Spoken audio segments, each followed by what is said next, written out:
বিসমিল্লাহির রহমানির রহিম। জেএসসি পরীক্ষা গণিত বিষয় গুরুত্বপূর্ণ সাজেশন। প্রাথমিক ধারণা কিন্তু অতি প্রয়োজনীয়।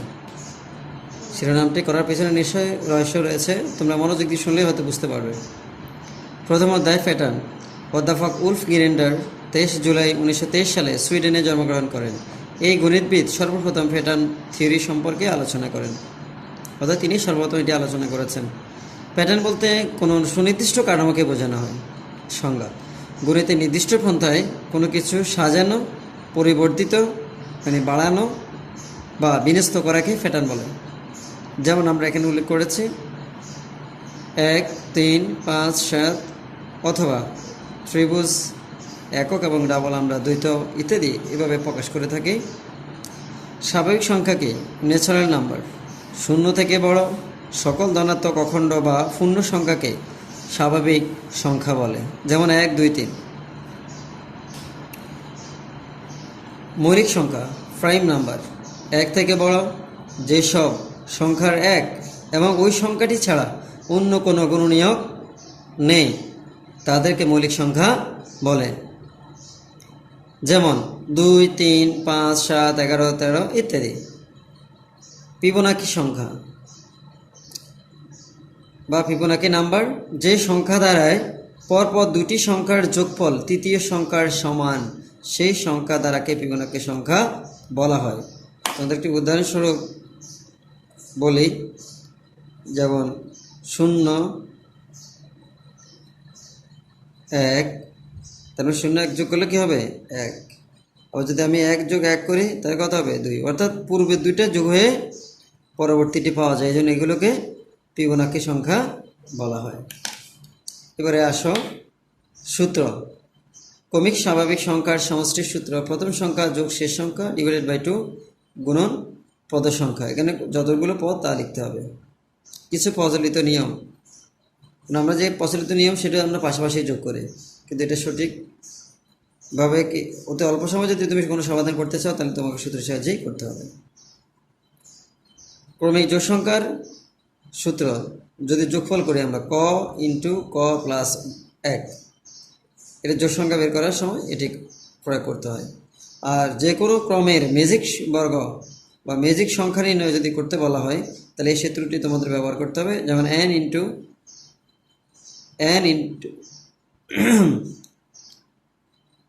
প্লাস 1। আমি আবার বলছি n into n plus 1 divided by 2। যেমন আমরা একটা উদাহরণস্বরূপ লিখেছি 6 বর্গের ম্যাজিক 6 ইন্টু 6 গুণন 6 যোগ 1, তাহলে আমরা পাচ্ছি 6 6 36 যোগ 1 37। এই 37কে 6 দ্বারা গুণ করে নিতে হবে।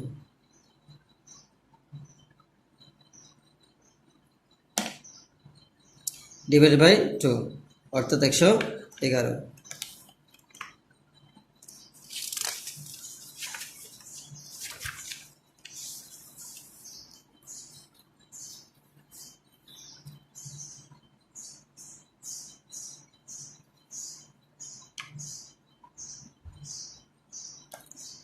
মুখস্থ করে রাখা দরকার। 2 স্কোয়ার বা 2 স্কোয়ার মানে 4, 3 স্কোয়ার মানে, আমি এটা বর্গগুলো তোমাদের সংক্ষেপে লিখে দিয়েছি। 3 স্কোয়ার মানে 3 3 9, 4 বর্গ হলো 16, 5 বর্গ 25, 6 বর্গ 36, 7 বর্গ 49, 8 বর্গ 64, 9 বর্গ 81, 10 বর্গ হচ্ছে 100। এভাবে 20 পর্যন্ত আমি ব্যবহার করেছি। 20কে 20 দ্বারা গুণ করলে 400 পাওয়া যায়। আমরা এখানে 4টি সমস্যা দিয়েছি তোমাদেরকে, এর মধ্যে থেকে পরীক্ষাগুলোতে আসে, এই নিয়মের অঙ্কগুলোই আসে। আমি 4টা প্রশ্ন এখানে উল্লেখ করেছি, তোমরা এগুলো দেখে নিবে। আমি তোমাদের যে সমস্যাগুলো সেগুলোর উত্তরগুলো নিয়ে তোমাদের সাথে আলোচনা করি। যেমন আমি এখানে তোমাদেরকে সমস্যা 1-এর উত্তরটা করে দিয়েছি। তো প্রশ্নটা একবার তোমাদেরকে দেখিয়ে দিই। 9, 14, 19, 24 ডট ডট এভাবে শেষ পর্যন্ত যাবে। তালিকার ষষ্ঠ পদটিকে দুটি বর্গের সমষ্টি রূপে প্রকাশ করো। তাহলে এখানে আমরা যদি ষষ্ঠ পদটিকে দুটি বর্গের সমষ্টি রূপে প্রকাশ করতে চাই তাহলে আমরা চলে যাব অঙ্কে। এখন আমরা কিভাবে এটা দেখো, তালিকার সংখ্যাগুলো হচ্ছে 9, 14, 19, 24। আর এদের পাশাপাশি পার্থক্য হচ্ছে 5। প্রতি ক্ষেত্রে আমরা কত পাচ্ছি? 5। তাহলে তালিকার পঞ্চম পদ, কেন প্রথম, দ্বিতীয়, তৃতীয়, চতুর্থ দেওয়া আছে, তাহলে পঞ্চম পদ হচ্ছে 24 যোগ 5, 29, আর ষষ্ঠ পদ হচ্ছে 29 যোগ 5, 34। আমাদের যেহেতু ষষ্ঠ পদ বের করতে বলা হয়েছে, আগে আমাদের পঞ্চম করে তারপর ষষ্ঠ পদে আসতে হবে। তাহলে 34কে আমরা যে ভাঙিয়ে নেই, আমরা দুভাগে ভাঙাতে পারি, 9 যোগ 25, অর্থাৎ 3 তিরিকা 9 আর 5 পাঁচা 25। এভাবে উত্তরটি তোমাদেরকে অন্য সংখ্যা বলতে পারে, সেগুলো তোমরা এইভাবে সাজিয়ে নেবে।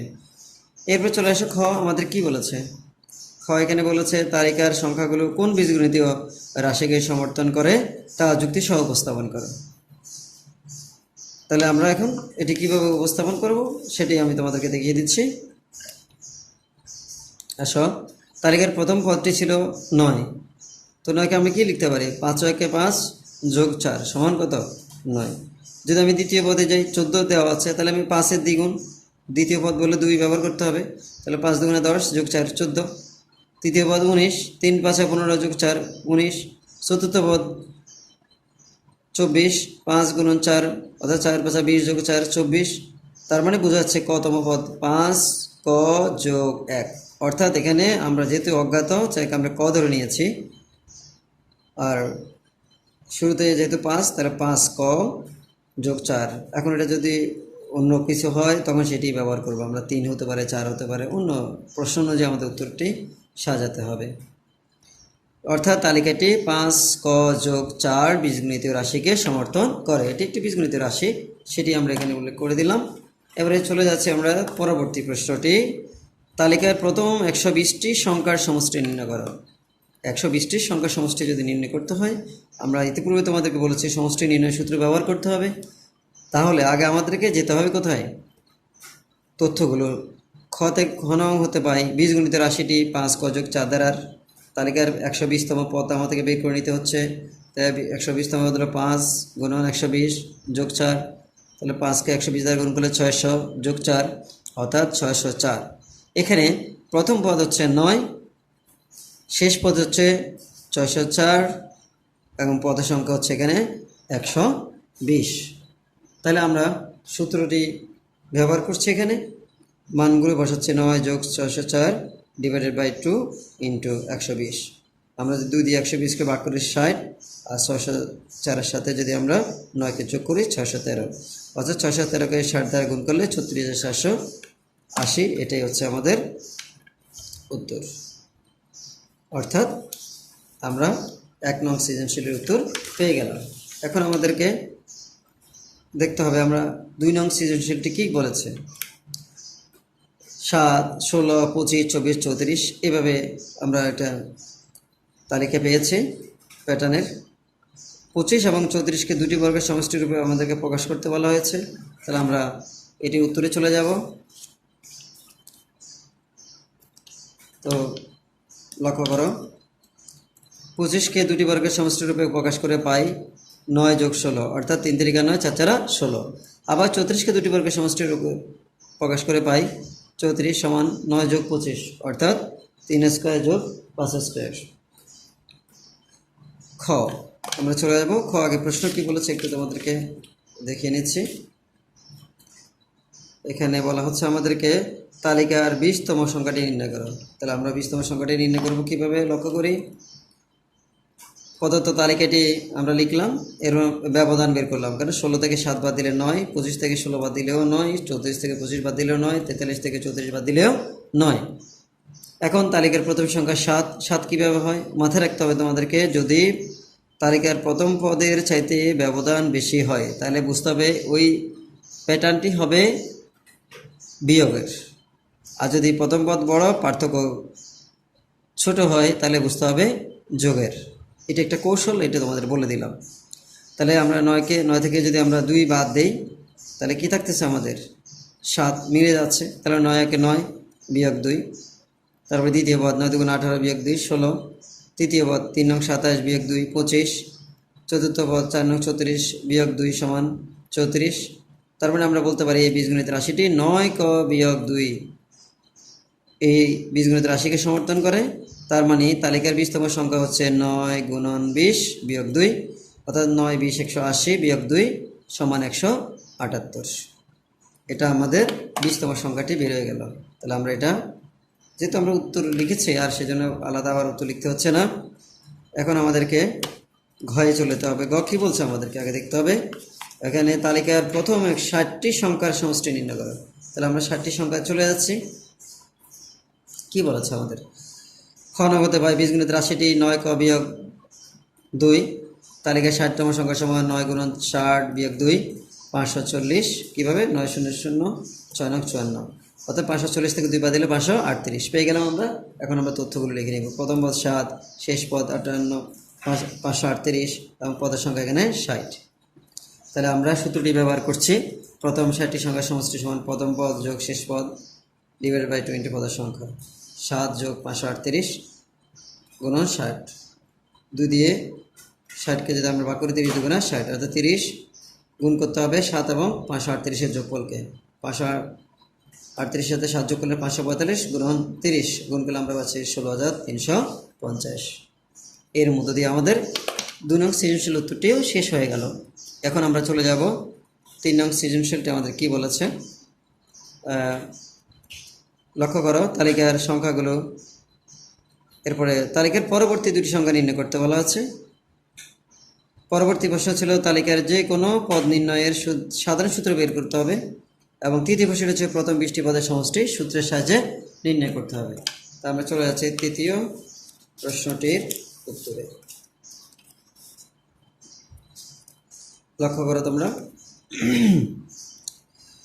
প্রদত্ত তালিকাটি ছিল আমাদের -1, 3, 7, 11, 15, 19, আর আমরা পার্থক্য পেয়েছি 3 থেকে 3 হচ্ছে যোগের, বিয়োগের 1, এটা আমরা বিয়োগ দিই যদি, তাহলে আমাদের কাছে পাওয়া যায় 4।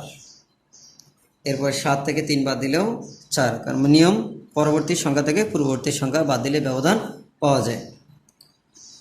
তাহলে এখানে পাশাপাশি দুটি সংখ্যার পার্থক্য প্রতিবার 4, এবং এই তালিকাটাকে আমরা ক্রমবর্ধমান বলি, মানে ক্রমান্বয়ে বৃদ্ধি পাচ্ছে। কখনো কখনো এই তালিকাটি হ্রাসও পেতে পারে, ক্রমহ্রাসমানও হতে পারে, কিন্তু আমরা এটা বর্ধমান পাচ্ছি। সুতরাং তালিকার পরবর্তী দুটি সংখ্যা হচ্ছে সর্বশেষ সংখ্যার যোগ ব্যবধান। 19 যোগ 4 23, আবার 23 হচ্ছে সর্বশেষ, তাহলে 23 যোগ 4 অর্থাৎ 27, অর্থাৎ 23 এবং 27 হচ্ছে আমাদের পরবর্তী দুটি সংখ্যা। আর আমাদের পরবর্তী প্রশ্ন ছিল কোন সাধারণ পদ, সেটি আমাদেরকে বের করতে হবে কোনটিকে সমর্থন করে। তো আমরা সেটি বের করার জন্য আমরা প্রথমে লিখছি তালিকার প্রথম পদ ছিল আমাদের -1। কীভাবে আমরা পেয়েছি, 4 × 4 বিয়োগ 5, কেন একটু সেটা বলে দিব। কারণ যেহেতু আমাদের -1 রয়েছে এখানে, তাহলে আমাদেরকে মাইনাস সংখ্যা পেতে হলে আমরা, যেহেতু আমাদের এখানে 4 ব্যবধান, তাহলে আমরা এর বাইরে যেতে পাচ্ছি না। তাহলে 4 × 1 4 বিয়োগ 5, যদি আমরা 5 বাদ দিই তাহলে -1 আসবে। তাহলে পর দ্বিতীয় পদ বের করলে 4 × 2 = 8, তার মানে 8 থেকে যদি আমি 3 বাদ দিই আমাদের -5, অর্থাৎ এই কৌশলটা আমাদের অবলম্বন করতে হচ্ছে। তাহলে 3 × 4 = 12 বিয়োগ 5 = 7, 4 × 4 = 16 বিয়োগ 5 = 11, অর্থাৎ আমার তালিকাটি মিলে যাচ্ছে। সুতরাং আমরা এক কথায় বলতে পারি তালিকার কতম সংখ্যা মানে হচ্ছে 4 ক বিয়োগ 5, অর্থাৎ এটি একটি বীজগণিতীয় রাশি, তবে এটা বিয়োগের। সুতরাং তালিকার যে কোনো পদ নির্ণয়ের সূত্রটি হচ্ছে এখানে 4 ক বিয়োগ 5। এখন আমরা চলে যাব আমাদের প্রথম 20টি পদের সমষ্টি নির্ণয়ের সূত্রটি ব্যবহার করতে বলা হয়েছিল। আমরা আবার একটু দেখিয়ে নিচ্ছি প্রশ্নটি। তালিকার প্রথম 20টি পদের সমষ্টি নির্ণয়ের, তাহলে আমরা এটি বের করতে গেলে আমাদেরকে চলে আসতে হবে এখানে। আমরা উত্তরটা রেডি করে নিয়েছি, তোমাদেরকে একটু বুঝিয়ে দিচ্ছি এখন। খ নং হতে পাই সাধারণ পদ নির্ণয়ের সূত্র হচ্ছে 4 ক বিয়োগ 5। তালিকার প্রথম 20তম সংখ্যা 4 × 20 বিয়োগ 5 = 80 বিয়োগ 5 অর্থাৎ 75। এখানে প্রথম পদ -1, শেষ পদ 75 এবং পদের সংখ্যা 20। সুতরাং প্রথম 20টি পদের সমষ্টি প্রথম পদ যোগ শেষ পদ ডিভাইডেড বাই 2 ইন্টু পদের সংখ্যা সমান -1 যোগ 75, মান বসাচ্ছি আমরা যেহেতু এখানে দেওয়া আছে, আর পদের সংখ্যা হচ্ছে 20, তাহলে 10 × 2 = 20, অর্থাৎ 10 দিয়ে আমাদের 74কে গুণ করতে হবে, কেন 75 থেকে 1 বাদ দিলে 74 থাকে। গুণ দিলে আমরা পাচ্ছি 740, অর্থাৎ উত্তর 740। এখন আমরা চলে যাব আমাদের 74 নম্বর যে সৃজনশীলটি আমরা দিয়েছিলাম এটি আরেকবার তোমাদেরকে দেখিয়ে দিচ্ছি। প্রশ্নটির প্রথমটি ছিল চতুর্থ প্যাটার্নে কাঠির সংখ্যা নির্ণয় করো। আমরা কাঠির সংখ্যা কীভাবে বের করেছি তোমাদেরকে দেখিয়ে দিচ্ছি। লক্ষ্য করো, জ্যামিতিক প্যাটার্ন লক্ষ্য করলে দেখা যাচ্ছে বা যায় প্রতি ক্ষেত্রে রেখাংশ সংখ্যা 3টি করে বৃদ্ধি পায়। তাই পরবর্তী চিত্রে কাঠির সংখ্যা হবে 13টি। এবং চিত্রটি কেমন হবে তোমাদেরকে দেখিয়ে দিচ্ছি। দেখো 1 2 একটু বলি 1 2 3 4 5 6 7 8 9 10 11 12 13 শেষ। এবারে এখানে দ্বিতীয় প্রশ্নটি কী ছিল? দ্বিতীয় প্রশ্নটি ছিল আমাদের তালিকার পরবর্তী 3টি সংখ্যা বের করো এবং তা ব্যাখ্যা করতে হবে। কীভাবে আমরা বের করবো তার ব্যাখ্যা দিতে হবে। আমরা সেটি দিচ্ছি তোমাদেরকে।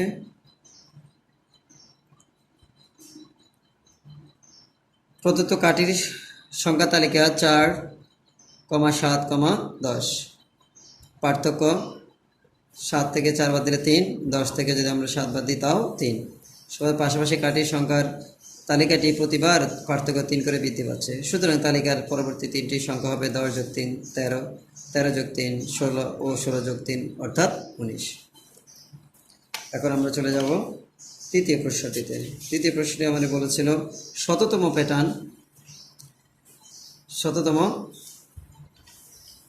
প্যাটার্নটি তৈরিতে কতগুলো কাঠির প্রয়োজন পড়বে। তো আমরা একটু তোমাদেরকে বলে দিচ্ছি সেটি। প্রথম চিত্রে কাঠির সংখ্যা 4। কিভাবে? 3 × 3 + 1 = 4। দ্বিতীয়টি 3 × 2 = 6 + 1 অর্থাৎ 7। 3 × 3 = 9 + 1 অর্থাৎ 10। তার মানে আমরা কতম চিত্রে কাঠির সংখ্যা বলতে পারি 3ক + 1, অর্থাৎ জ্যামিতিক তালিকাটি 3ক + 1 বীজগণিতীয় রাশিটিকে অনুসারে গঠিত। তাহলে এখন আমার 100তম কটি লাগবে সেটা বের করতে হবে। তাহলে তালিকার 100তম সংখ্যা সমান 3ক + 1, অর্থাৎ 3 × 100 + 1 অর্থাৎ 300 + 1 301। শততম প্যাটার্ন তৈরিতে কাঠি লাগবে 301টি। এভাবেই সৃজনশীলগুলো উত্তর করতে হয়। এই অধ্যায়ে আরও কতগুলো গুরুত্বপূর্ণ সৃজনশীল রয়েছে, তবে বেশিরভাগ সময় দেখা যাচ্ছে যে এই ধরনের গুলোই চলে আসে। আর তোমাদের অনুশীলনের জন্য আমি একটি প্রশ্ন এখানে দিয়ে দিয়েছি, নিজে করার জন্য লিখেছি। দেখো 5 ক + 2 একটি বীজগণিতীয় রাশি। রাশিটির প্রথম ও দ্বিতীয় পদ নির্ণয় করো, মানে পদটা কত। উদ্দীপকের সাহায্যে তৃতীয় চতুর্থ পদের জ্যামিতিক প্যাটার্ন আঁকো এবং সত্যতা যাচাই করো। এবং শেষ প্রশ্নটি হচ্ছে রাশিটি এর প্রথম 100 পদের সমষ্টি নির্ণয় করো। আমি বিশ্বাস করি যে তোমরা যদি পূর্বের এই 4টি অঙ্ক যেগুলো আমি তোমাদের করে দিয়েছি সেগুলো যদি অনুশীলন করো, অবশ্যই প্রশ্নের উত্তরটি তোমাদের করতে সক্ষম হবে। পরবর্তী আরও কিছু নতুন সৃজনশীল এবং বহু নির্বাচনী নিয়ে তোমাদের সামনে পরবর্তীতে হাজির হব, সেই প্রত্যাশায় সবার সুস্বাস্থ্য কামনা করে আজকে বিদায় নিচ্ছি। আল্লাহ হাফিজ। আসসালামু আলাইকুম রহমতুল্লাহ ওয়া বারাকাতুহু।